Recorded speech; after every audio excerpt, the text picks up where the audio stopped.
প্রিয় ভাই বোনেরা, আপনারা সকলে কেমন আছেন? আশা করি ভালো আছেন। আজকে আমি বেলের শরবত করব। বেলটা অনেক ভালো। বেলের শরবত খেলে রোজার ভিতরে মাথা ঠান্ডা থাকে, খেতেও ভালো লাগে। আপনারা খাবেন। আমি এখন হাত দিয়ে বেলটা কষলিয়ে নিতে আসি, কষলিয়ে যাতে দানা দানা না থাকে। কষলে পানি দিলাম, দিয়ে ভালো করে মথে নিব। ভালো করে মথে ছাঁকনি দিয়ে সেঁকে নিব, যাতে কোনো দানা দানা না থাকে সেরকম করে মথে নিতে আসি। পরিষ্কার একটা ছাঁকনি নিয়ে এখন সেঁকে নিব। সেঁকে ভালো করে রসটা নিয়ে নিব।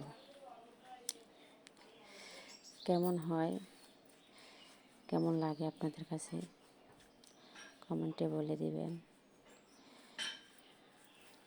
চিনি দিয়ে দিলাম, যা যেটুকু মিষ্টি খায় সেটুকুই দিবেন। ঠিক আছে, ভালো থাকবেন, সুস্থ থাকবেন ইনশাল্লাহ। সবসময় পাশে আছি, পাশে থাকবেন এই কামনাই করি। দেখেন গ্লাসে ঢেলেছি, অনেক সুন্দর, মাশাআল্লাহ, খুবই চমৎকার। ভালো থাকবেন, সুস্থ থাকবেন। আসসালামু আলাইকুম।